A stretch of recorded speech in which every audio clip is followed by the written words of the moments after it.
I'm going to turn it over to Scott, but he'll introduce our next host, Major General Lee Levy. Very good. Thank you much, David. As we continue here, live from our studios here at Murray Media in Dallas, Texas. Delighted to have each and every one of you, and we certainly hope everything that you've heard today has been impactful and entertaining, inspirational, and certainly memorable, because we've all had some great thoughts and just some incredible information that's been shared from just all the folks that have been alongside. So thank you to you all as we continue our America's Future Series Space Innovation Roundtable. And we're delighted to welcome a gentleman that was the commander of the Air Force Sustainment Center, also as an executive steering committee member of the America's Future Series. I'm talking about the one, the only General, or I might add, Major General Lee Levy, advisor to NASA. General, welcome. Delighted to have you here. Thank you so much. Well, thanks for the introduction.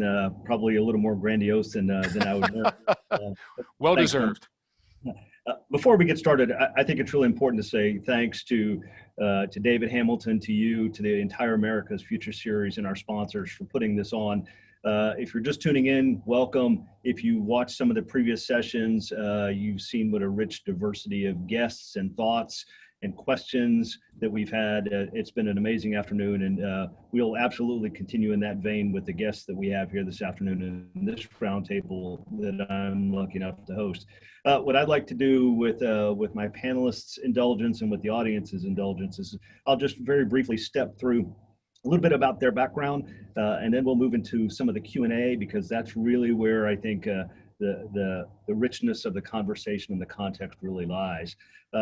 First up, I'd like to introduce Lieutenant General John J.T. Thompson. General Thompson is the commander of the Space and Missile Systems Center out at LA Air Force Base in California. He also has the dual-hatted distinction of being the PEO for space, and he has a global workforce of over about 6,000 folks, executes about $9 billion a year in budget across the entire life cycle of a variety of space assets, all the way from the R&D side of the phase through acquisition and sustainment. And he deals with current platforms as well as responsive space and emerging evolutionary programs. So he really covers the entire life cycle of our space activities, certainly from the acquisition and sustainment end of the universe. Next, we have Major General Kim Crider. She is the mobilization assistant to the Chief of Space Operations, United States Space Force at Peterson Air Force Base, Colorado. And General Crider brings a really rich background to the conversation, but also to our air and space universe, in that she has background in both the acquisition community and in the cyber community. And what's also amazing, and I think this really speaks to the richness of our space community from a talent pool, is General Crider is a reservist, spent about 8 years on active duty, then transitioned into the Air Force Reserve. And I think that really speaks to what it takes to make our national security space apparatus work: active duty, reserve, guard, civilian, commercial, all the people that come together to make that an exciting proposition.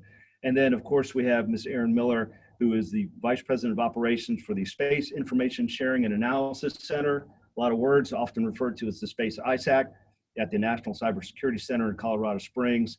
And their job is to collaborate across the global space industry to enhance our ability to prepare and respond to vulnerabilities, incidents, and threats, and as a communication channel and as an all-threat source for both public and private space information. So that's a pretty broad collection of talent we have here today. And so with that, we'll say welcome to the panelists, and we'll jump right in. Warning order: General Thompson, you were the first person I'm going to turn to today. And for each one of my panelists, when you first take the microphone, what I'd ask is, I've told the audience what the world thinks your job is. Maybe the first 30 seconds you could tell us what you think your job is, or what your job has really turned out to, and then answer the question that we put in front of you. General Thompson, in an earlier session we had. Sir. Go ahead. So we had Sir Richard Branson and Dan Hart from Virgin Orbit on, and it was a fascinating session. If you didn't see it, for the audience, if you didn't see it, you should go find the tape of it and watch it. It was really amazing, very inspirational. But one of the things that Dan talked about was responsive launch. That's certainly something that is really important to us from a national security perspective. So after you tell us what you think your job really is or what it's turned out to be, I'd really like to capture your thoughts on responsive launch, where you think we are in that technical evolutionary cycle, and what you think the future looks like for us as a spacefaring nation. Okay, great. Hey, Lee, first of all, thanks. It's great to see you again, and I do appreciate being part of this panel today with Kim and Erin and you. It's really an honor for us to be part of it. Also, as you highlighted earlier, big thanks to David Hamilton and the America Futures series for hosting this whole event today. You did a nice job, my friend, covering the basics of my online bio. But as the commander of the United States Space Force's Space and Missile Systems Center, which is headquartered here in Los Angeles, California, I have a couple of things that I think are my job. Number one is to protect the organizational legacy of the Space and Missile Systems Center. I say that because our heritage goes all the way back to 1954 to what was called at that time the Western Development Division and the legendary Schoolhouse Gang led by General Bernard Schriever, who I think just about most people on the line have heard of. I get to work with those 6,000 people that you talked about earlier, some of the best space acquirers, best space professionals in the world, and we get to work on some really cool defense-related and economy-related national space systems and ground architectures, including iconic programs like the Global Positioning System and multiple satellite communication constellations that connect America's sons and daughters all over the planet, not just our military folks, but our citizens. As you talked about with your question there, we also procure launch services that transport the majority of the DoD's space vehicles to their intended orbits. And so I like to think my background as a scientist, as an acquirer, as a logistician helps me execute with a fantastic team here that tremendous responsibility that I feel being part of this ecosystem. The space domain today is incredibly different than what it was just 10 years ago. It's really become congested up there. There's at least 80 spacefaring nations that have joined the ranks of putting space vehicles on orbit. In the economic system here on Earth, there's over 100 different launch providers that have entered the market. And so to your point earlier about responsive launch, yes, we still need to have the capability to put medium and large space vehicle systems on orbit, but we're going to have to work very hard at becoming more responsive, not just at those medium and heavy launch space vehicles, but also in a lot of the smaller launch capabilities. It's a really dynamic time to be in the launch industry and the launch ecosystem here in the United States. I think that basically we're the envy of the world in terms of what we're able to do in all classes of launch vehicles, from suborbital to low Earth orbit to higher.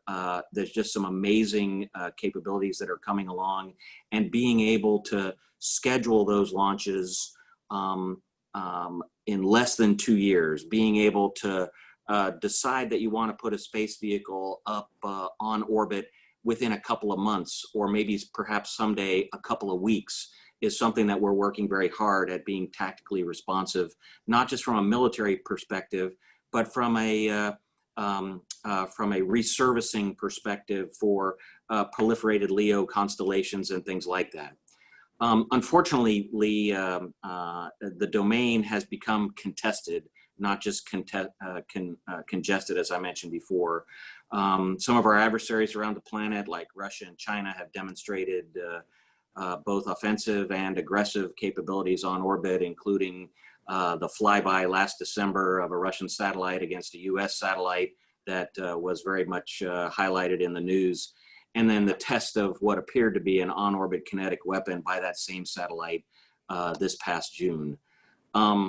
it's a rapidly evolving landscape, and it presents massive challenges to us all from the standpoint of continued safe and peaceful use of the global commons of space. But the folks of the United States Space Force and SMC are here for you. We're committed to working with our partners in industry and our international allies to ensure that that safe and secure space remains for decades to come. Thanks. I look forward to a lot of your other questions here as the panel goes on, and I'll turn it back to you now. Thank you.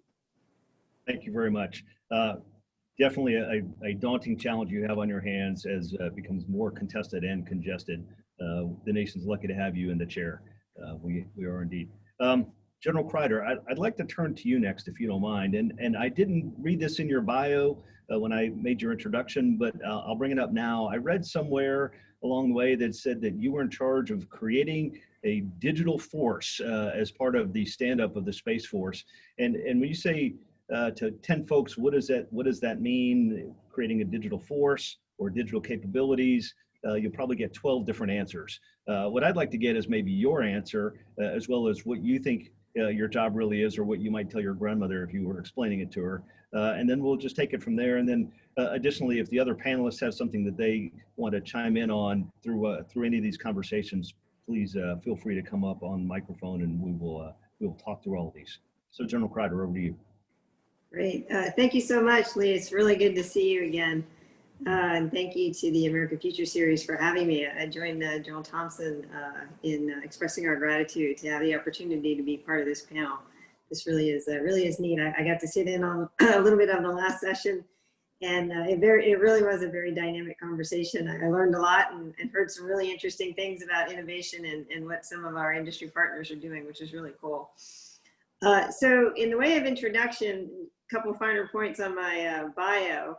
Well, I'll tell you, things have been happening so fast in the Space Force that my bio hasn't quite caught up with me. So it turns out that in addition to my official duty title as the Mobilization Assistant to the Chief of Space Operations, and in that capacity, the senior reservists, as you point out, they're really kind of responsible for overseeing all of our reserve capabilities, units and IMAs that support our active duty counterparts across all space missions. I actually have moved to Washington, D.C., so I'm here today at the Pentagon, near where my boss is. So I operate out of the Pentagon these days in direct support of the Chief of Space Operations. And the larger job that he has me taken on right now is to be the acting Chief Technology Innovation Officer. One of the direct line report organizations on the space staff to the Chief of Space Operations, focused on all things technology and innovation for the Space Force. So as we stand this organization up within the space staff here, along the same, at the same level of our human capital office, the S1, the operations office, the S3, 6, 10, and then our strategy and resources, S58, we have this technology innovation office. A big part of the Technology Innovation Office is to address the establishment of a digital service to accelerate innovation. So to get at your question, what are we really up to? What is a digital service? What is a digital force? What are we really trying to do? Well, you know, with Space Force standing up as a very small service, 16,000 people strong, very focused on being lean, less bureaucracy, scaled down organizational structure so we can be very focused on delivering mission outcomes, very mission focused, highly emphasized on agility and our ability to innovate, our ability to adapt for all the reasons that General Thompson just pointed out. We have a very tough problem set in the space domain that we have to be able to stay out in front of. Highly congested environment with lots of players, lots of diversity, which can be very disoriented with all of that diversity, but also very dangerous given the peer competitors that we have that are demonstrating their intent and their desire to really create some threats in the space domain. So a highly contested and congested environment, requires us to be able to stay at the front edge of that and continue to be innovative and continue to accelerate the delivery of our capabilities and the advancement of our force.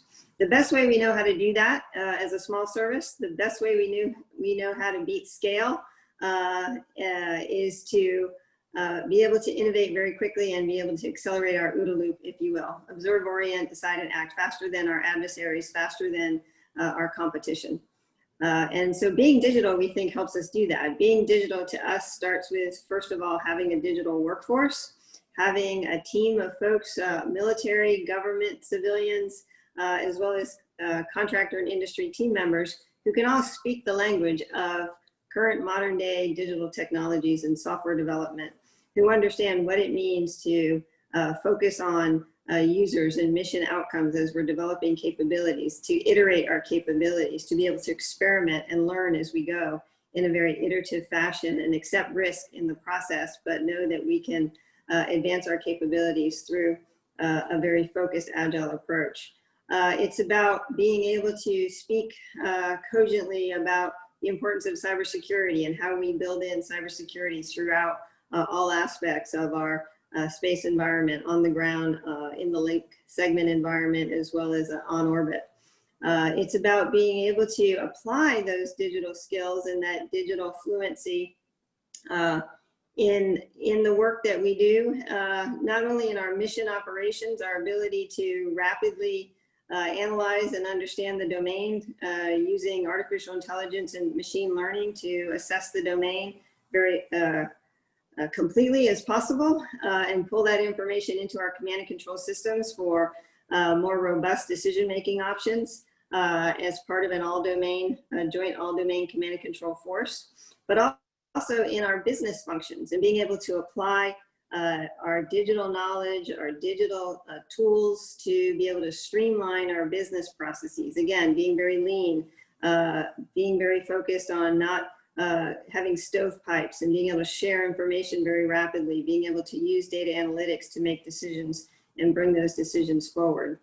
So a digital workforce, digital operations, what we're calling digital headquarters, streamlining those business processes, and all part of a digital thread, an end-to-end capability where we use modeling and analysis to understand our environment, to architect our environment, to build, design, and engineer our environment as part of a digital engineering thrust, and then to be able to operate and maintain capabilities. So kind of those four major lines of effort, workforce, operations, headquarters, and digital engineering become the essence of what we believe it means to be a digital force. And I look forward to any questions that the audience might have on any one of those areas. What a great rundown. Lee, it's JT. I'd just like to pile on just a little with what Kim just said. Obviously, from the systems development, fielding, and sustainment standpoint, and we're talking about ground segments, rockets, or space vehicles, that digital workforce is a really critical component. You know, the concepts of digital engineering and modeling and simulation, advanced big data, digital analytics, being able to do DevSecOps in that kind of modern environment means that we're going to have a very strong need for a very STEM savvy workforce, right?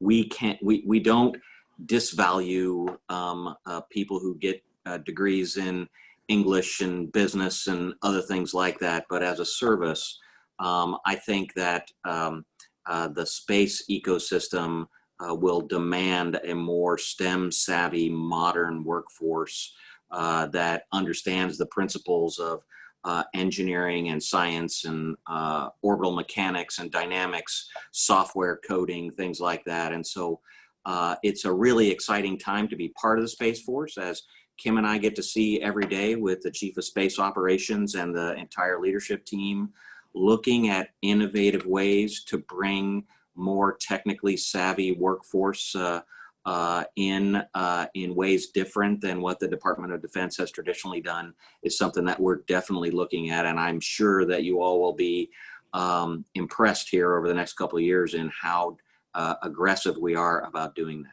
Over. Great. That's great context. And that actually changes the question I was going to ask Ms. Miller next. Human capital is an important component. I mean, I think that's in essence what the both of you just described, and it's a component that we struggle with along the lines across the DoD, and the Space Force and its requirement and demand signals even more, puts more of a premium on that. Ms. Miller, first, welcome. I'll put a question to you that I was going to ask you later, but we'll bring it to the front now. You and I spoke the other day about the workforce in America in terms of being ready for all things space, whether it's commercial space, national security space. It's really two sides of the same coin, right? We're all, in essence, looking for talent in the same places.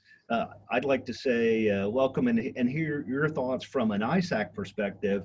What do you think that looks like, and how, with your industry partners and your academia partners as well as your government partners, where you think that's going, and what are the shortfalls given the fact it takes a while to produce a STEM graduate, right? Someone that has to go to school, get the education, and then come out into the workforce, either in uniform or in industry somewhere. I'd really like to hear your thoughts. Sure. Well, first, thank you for having me here. I'm honored to be considered part of this panel next to General Crider and General Thompson. Thank you. And you, General Levy. And also, my real job, I have to tell you what that is. It's actually pulling together the global space community, if you can believe that. So as we endeavor to continue to launch the Space ISAC, we are pulling together the commercial and international community, which does include universities. We actually have 2 universities on our board. Purdue University, as well as the University of Colorado, Colorado Springs, have taken a leadership role by positioning themselves on the board and indicating that they are leaders in cybersecurity or security for space. And we also have, unlike other ISACs, we have university affiliated research centers as well on our board. So Space Dynamics Lab, Johns Hopkins Applied Physics Lab. And then I think relevant to this conversation, we have FFRDC, so Aerospace Corporation and MITRE are both part of the board. And I think collectively, this group is extremely influential when it comes to educating our future generations in cybersecurity for space. And some of the ways that I'm already seeing that happening is our universities are starting to have conversations about who else should join in the Space ISAC, who's motivated to bring these types of skill sets to our workforce and to develop new curriculum around digital signal processing and terrestrial networks and how they're managed and how that directly interfaces with our space layer network. And as our membership continues to grow, then I anticipate that more universities will join who are positioning themselves in that way. And they can come from anywhere in the world.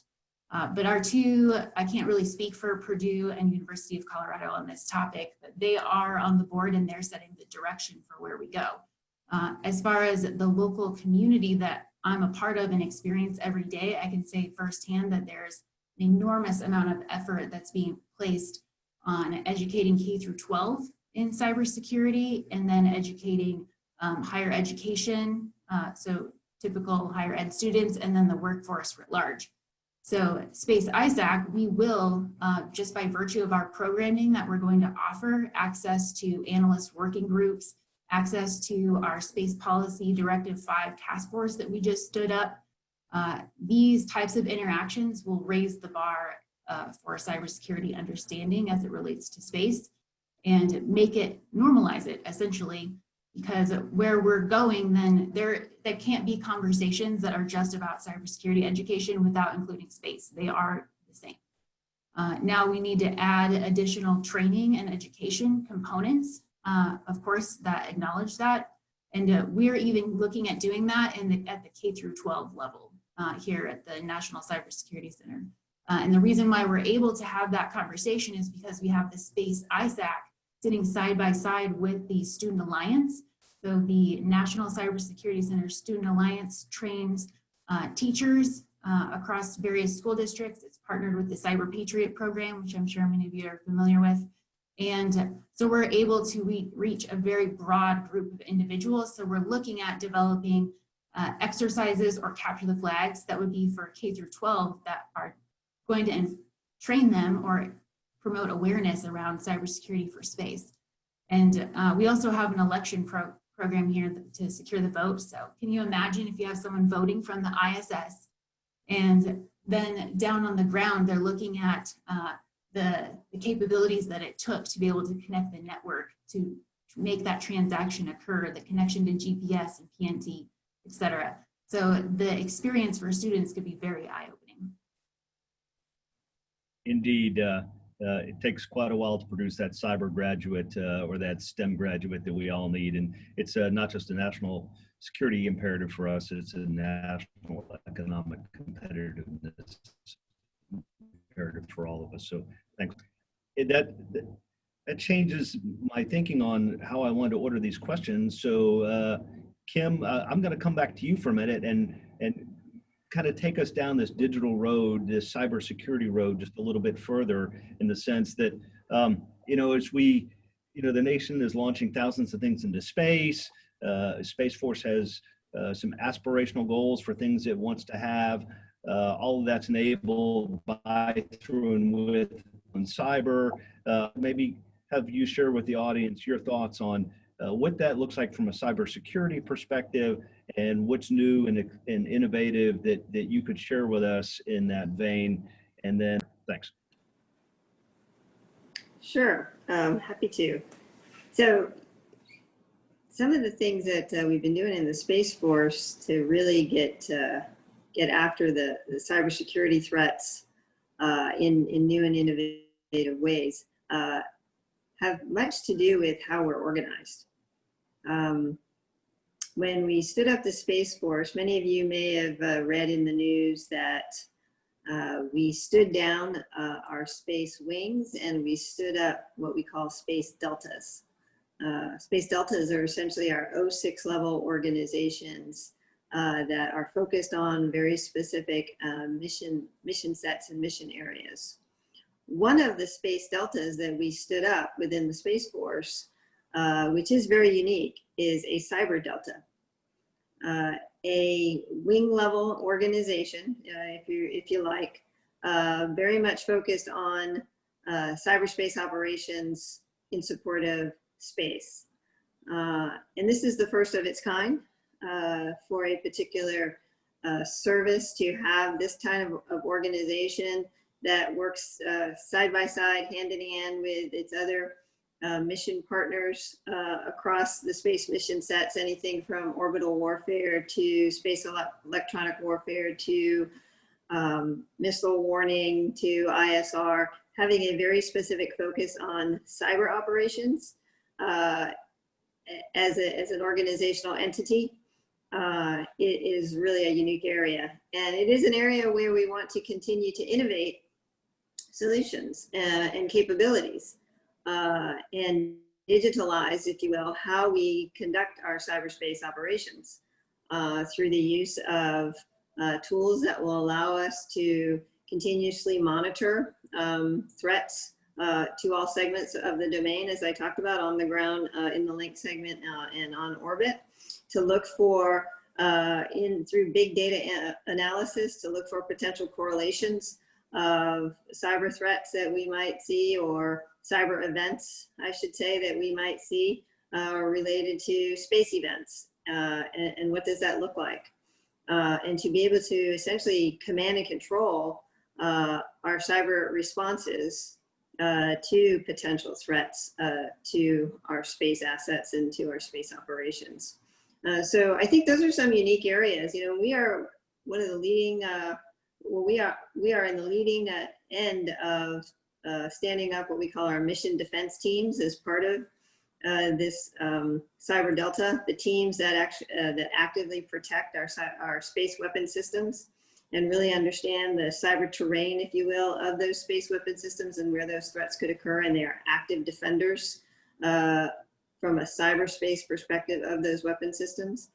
And then the integration of information into what we call our cyber defense correlation cell, which actively, again, looks for potential threats, looks for attack surfaces, looks for common anomalies that we see across our space systems, looks for potential vulnerabilities, and coordinates those responses to stay out in front of those problem sets. So structurally and operationally, I think we're doing some really unique things and really driving home how cyberspace operations is essential to effective space operations. Thanks, Kim. Thanks for sharing that with us. I thought it was really important and really insightful how you explained that and laid that out for the audience. I think there's probably a fair amount of listeners who don't or haven't been exposed to how the Space Force is structured and why it's structured sort of the way it is structured and how it's different in many cases than the other branches of the services, the other services. So we appreciate that. Hey, Lee, can I pile on just a little bit there from not maybe the structural or operational perspective, but from the systems perspective of cybersecurity in the new service? Please. So, as you know, there's probably between 75 and 80 Department of the Air Force satellites on orbit right now, and some of them have been up there for decades. And so the challenge that we have in cybersecurity in weapon systems development is really twofold. Number one is you sort of have to figure out how to bolt on new cybersecurity features to legacy systems that were never envisioned to have been built and exposed to a threat like cyber poses. And then at the same time, while you're figuring out how to bolt cybersecurity onto legacy systems, you need to figure out how to build it in to our newer systems. We are partnered with the National Security Agency, with the Air Force Materiel Command, CROW's office. CROW's office stands for Cyber Resiliency of Weapon Systems, to try and build our weapon system modifications for existing systems and design our new systems so that they're best able to not just take on today's cyber threat, but also the evolving cyber threat as we go forward. So things like reprogrammability, things like real-time software changes required to enhance the ability of our systems. We're seeing that across our entire portfolio in space vehicles, ground segments, and rockets in terms of enhancing the cybersecurity of those systems. And we're trying to outreach to different entities to try and get better at cybersecurity. One really cool thing we did earlier this summer as part of DEF CON 2020 was Space and Missile Systems Center, along with United States Space Force and Air Force Research Lab co-sponsored the Hackasat challenge at DEF CON 2020, enabling thousands of individuals and dozens of teams to the opportunity to try and hack a real live satellite on orbit so that they could direct it to take a picture of the moon. I won't go into the details here, but it was a fabulous event from the standpoint of learning and experience, not just for United States Space Force folks, but for the DEF CON 2020 community. And it really created a number of, I think, partnerships between us and them that we will take advantage of in a good way in years to come in terms of enhancing the cybersecurity of our weapon systems. Thanks. Thanks for adding that. While you were making those comments, in one of the chat boxes at the bottom of the screen, there was somebody who came in and said, Hackasat was a blast. So I'll presume that he or she was a participant in it and had a good time. And that's the kind of outreach that we need in the minds of tomorrow to participate. And who doesn't want to hack a satellite and turn it to face the moon and take pictures? That sounds like a pretty good way to spend a couple of afternoons. I'd like to go back, Erin, to you for a moment and ask you a question that you might have a more unique position to reflect on than maybe folks that wear the uniform.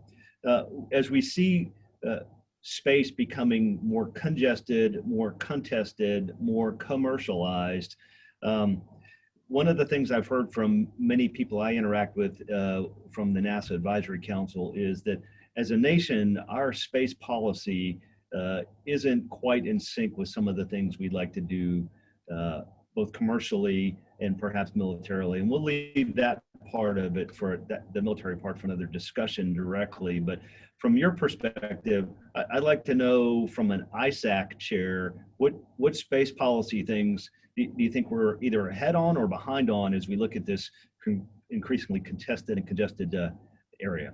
Thanks. Yeah, I can definitely address that. I think in order to answer your question, I should give a little bit of background on what the Space ISAC is and what we're up to. There's really a lot of momentum right now that's shaping the future of the threat intel sharing across our global space community. And the Space ISAC is a central part of that. So we're on an aggressive timeline to get established as an organization. And as we embark on this multi-decade effort to pull together commercial, international, and government collaboration, it's for threat intel sharing and information sharing.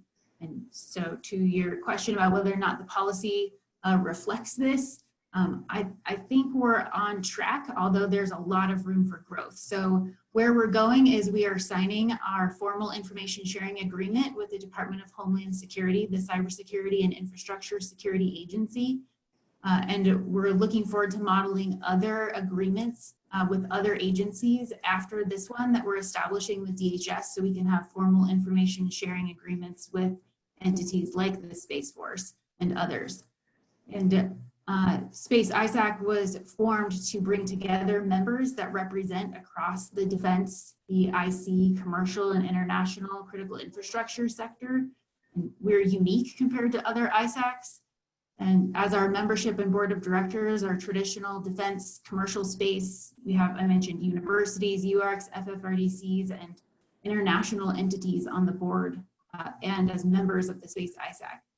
So our mission is to prepare for and respond to vulnerabilities, incidents, and threats, and to disseminate timely and actionable information among member entities, and to be the primary communications channel for the sector. So we're the only space dedicated ISAC. And if you look at Space Policy Directive 5, it does ask for the space industry to work directly with an ISAC to share threat intelligence.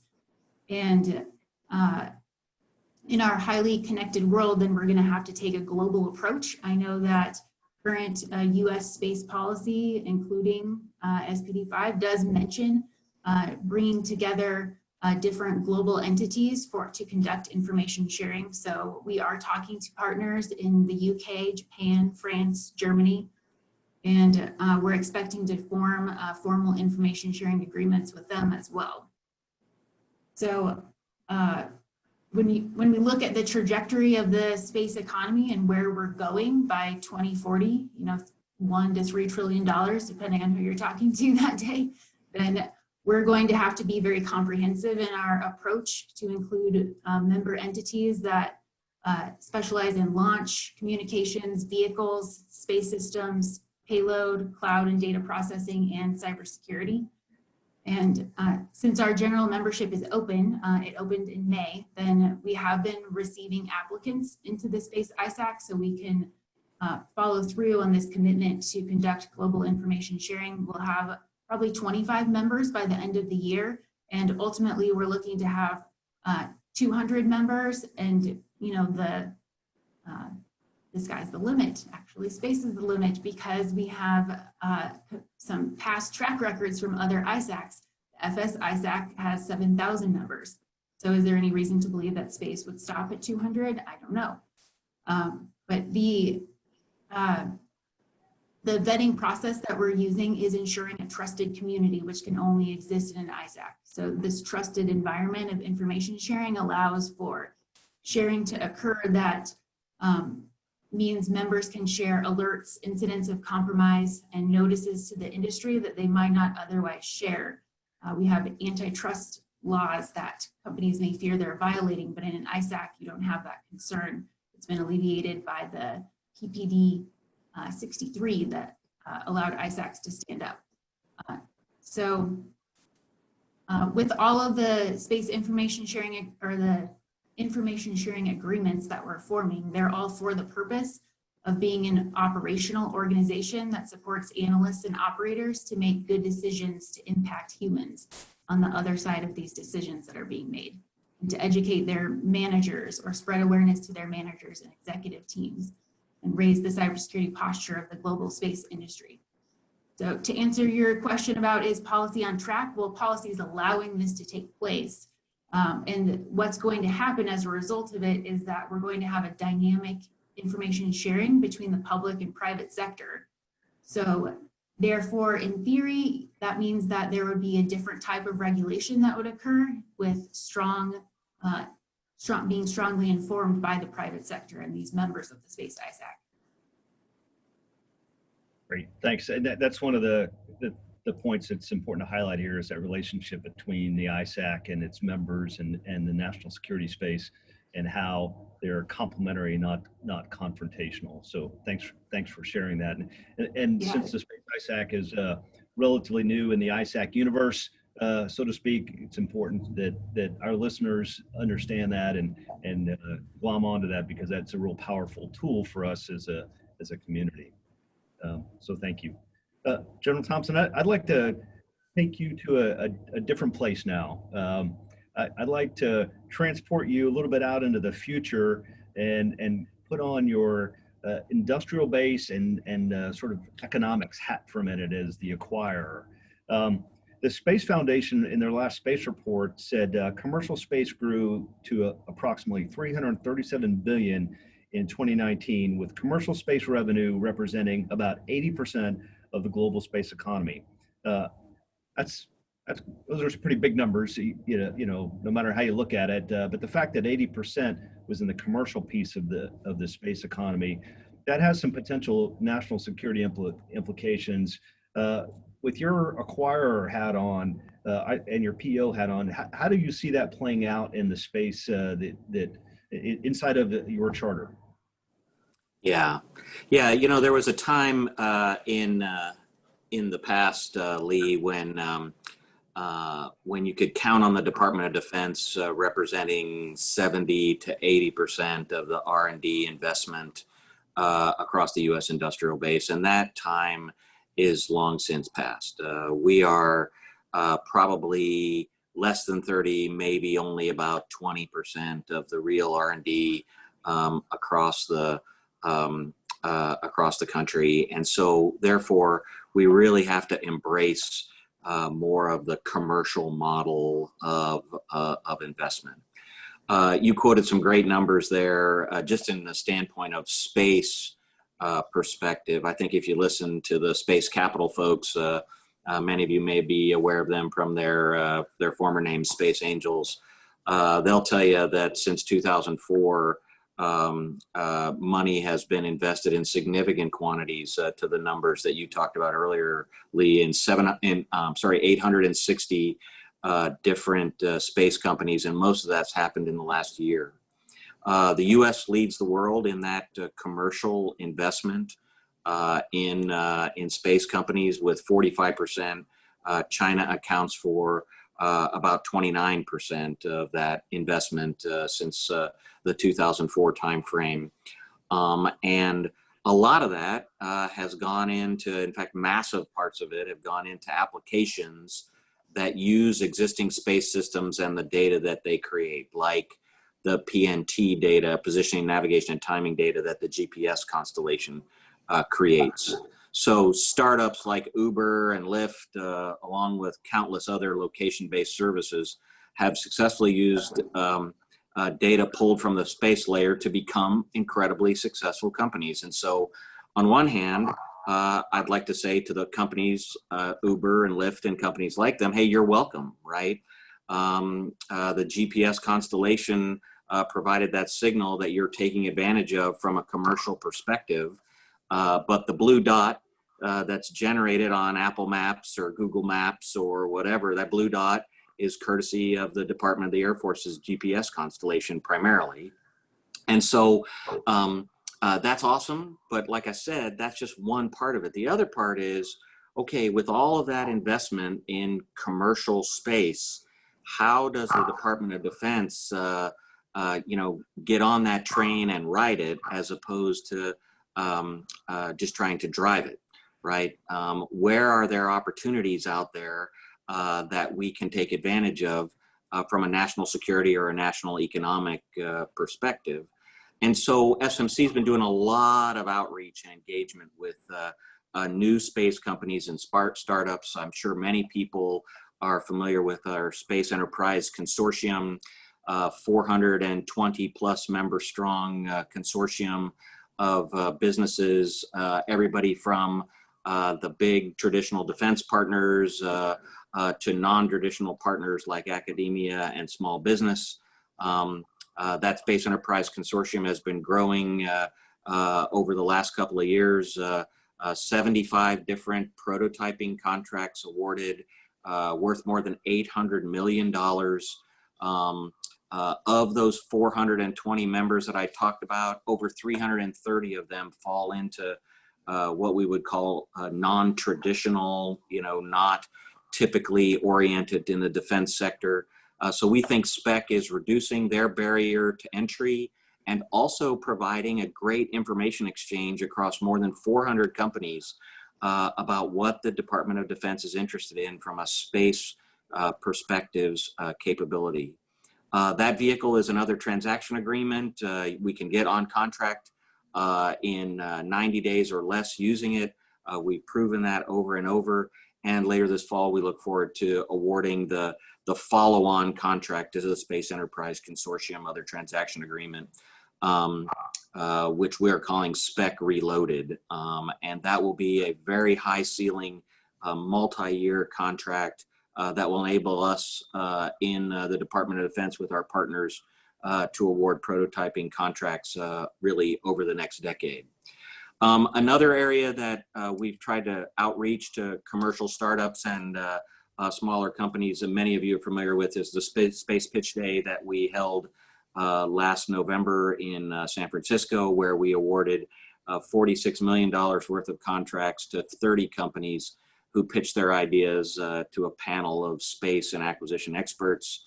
That was a fabulously successful event with all of the stuff that went on throughout the ecosystem of the week that we orchestrated it. And to just mention a couple of the companies that we awarded contracts to that are displaying incredible results. The Genesis project, which was a resource allocation and scheduling tool for space operators, is preparing to transition into operational acceptance phase. Already less than a year out from when we awarded the contract. Some really unique companies like Optivolt, who's developing a field deployable high power photovoltaic system to augment diesel generators in a deployed environment. Just amazing stuff. And we've already got planning going for our second Space Pitch Day for next spring, where we hope to be similarly successful.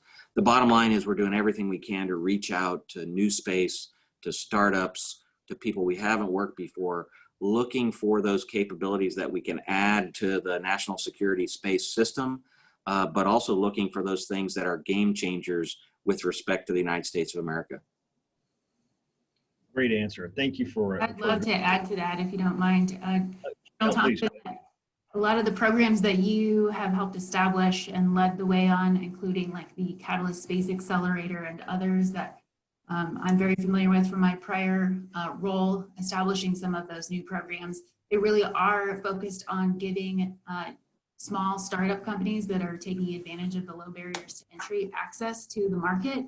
And so to further encourage them getting engaged, we established a membership rate for startups and very small businesses to join the Space ISAC to get access to the cybersecurity and threats discussion that's taking place that they would not otherwise have access to. I mean, those companies don't normally get to sit in Intel briefs, so now they can via the Space ISAC.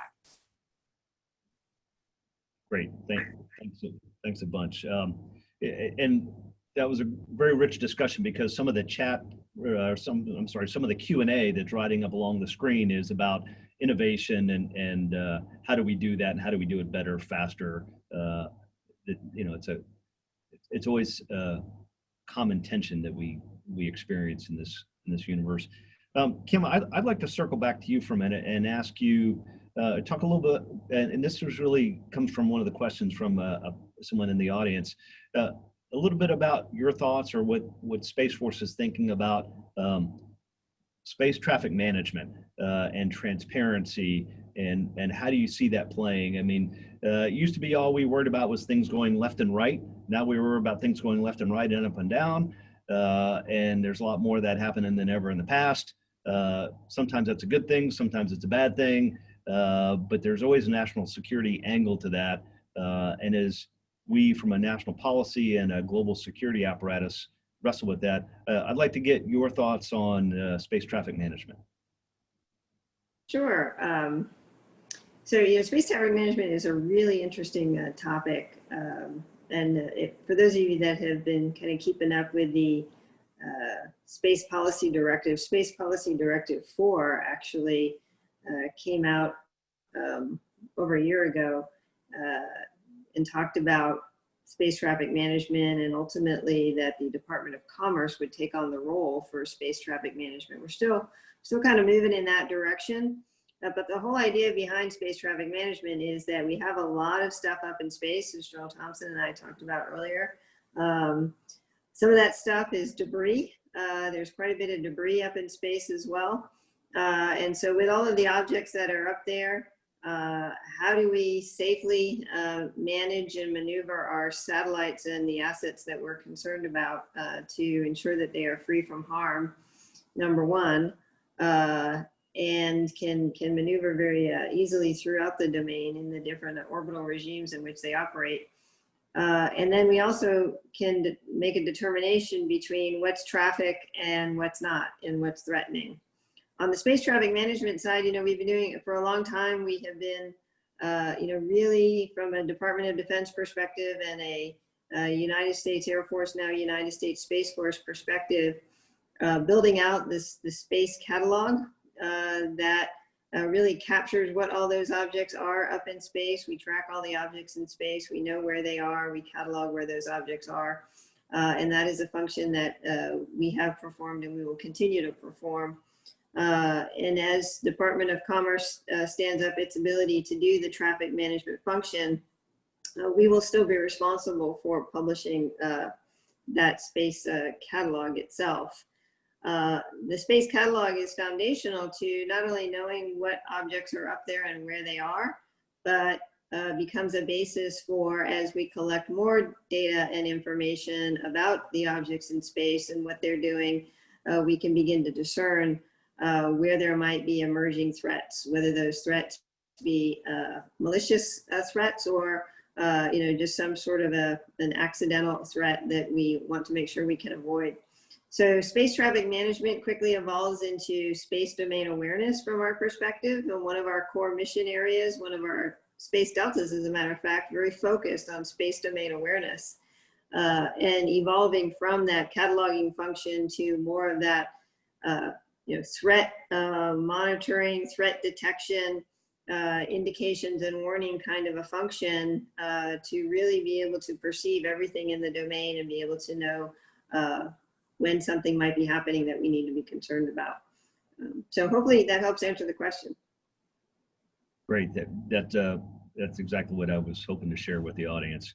We've got about 4 minutes left. I'd like to take the last question to General Thompson, and then Erin, if there's a few moments left, I'd like to share it with you. One of the audience members submitted a question about manufacturing in space, rapid prototyping in space, those sorts of things as a way to not only reduce cost, but also to go faster in a variety of lines of thought. I'd like to see what your thoughts are on that, General Thompson, and then Erin, if we have time remaining, I'd like to get some thoughts from you, and then sadly we'll be out of time. So JT? Yeah, so I'll save some time for Erin here, Lee. Let me just say that regardless of whether you're talking about manufacturing on orbit or you're talking about servicing satellites on orbit or deorbiting space debris. There are so many things that we must be able to do over the next 10 to 15 years in the space domain, to not just from a national security perspective, but just from the peaceful global commons of space perspective. As we explore more, as we take advantage of the space domain and what it offers, like mining and things like that, it's just an incredibly exciting time to be working in the space ecosystem.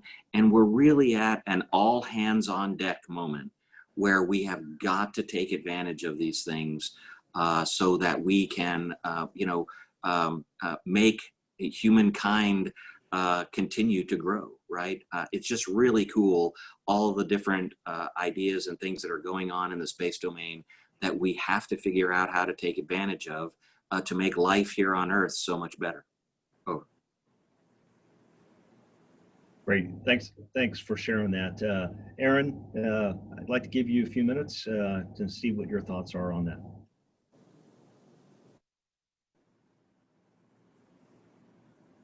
I really want to leave the audience with the awareness that our Space ISAC has a long-term vision for where we're going that we believe is quite innovative. We're building out a watch center, and that will include a watch floor to allow for public-private partnership collaboration and threat intel sharing, where potentially analysts can sit side by side with one another and interface with new innovations like the Unified Data Library and other such capabilities. So there's a huge amount of opportunity to connect the dots of the pieces that we've been creating over the past 5 years or so, and keep the momentum going and create a better, more secure future for space.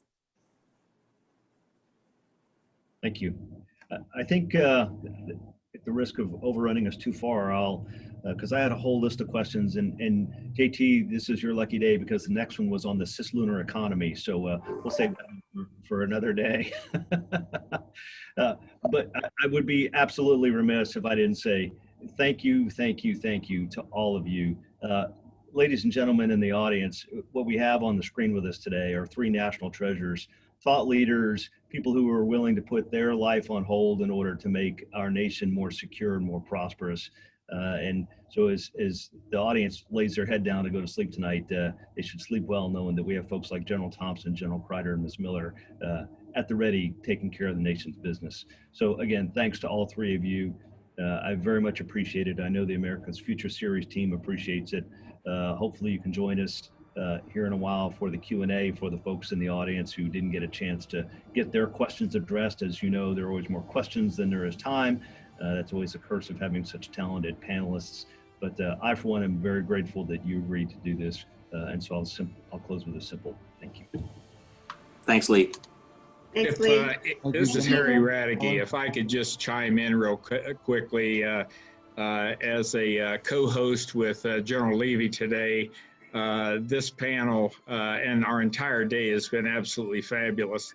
But for my friends, General Thompson and General Crider and Erin Miller, this was a fabulous discussion. Just really thank you for giving us your time. I get to work very closely now with Erin Miller with the Space ISAC because it's housed in an operational arm of the National Cybersecurity Center here in Colorado Springs. So that's to my great benefit of working with Erin now on a daily basis. But General Crider, we've been friends and cohorts for a long, long time. You continue to amaze me with what you have done as the Air Force Chief Data Officer. We didn't have one of those before. She did magnificent things for the Air Force. And then now to be the Chief Technology Innovation Officer, CTIO, another unique term. But what General Crider is now doing for the U.S. Space Force and for all of us and our world today going into space and beyond. So Thank you. Lee Levy, thank you very much for this magnificent panel. I guess, Lee, we'll turn it back over now to the headquarters. Thank you. Thank you, Erin. Thank you, General. And thank you, General Levy, as well, and the entire group. You guys were just outstanding, above and beyond, just as we expected. So thank you, thank you, thank you. Be strong, stay safe.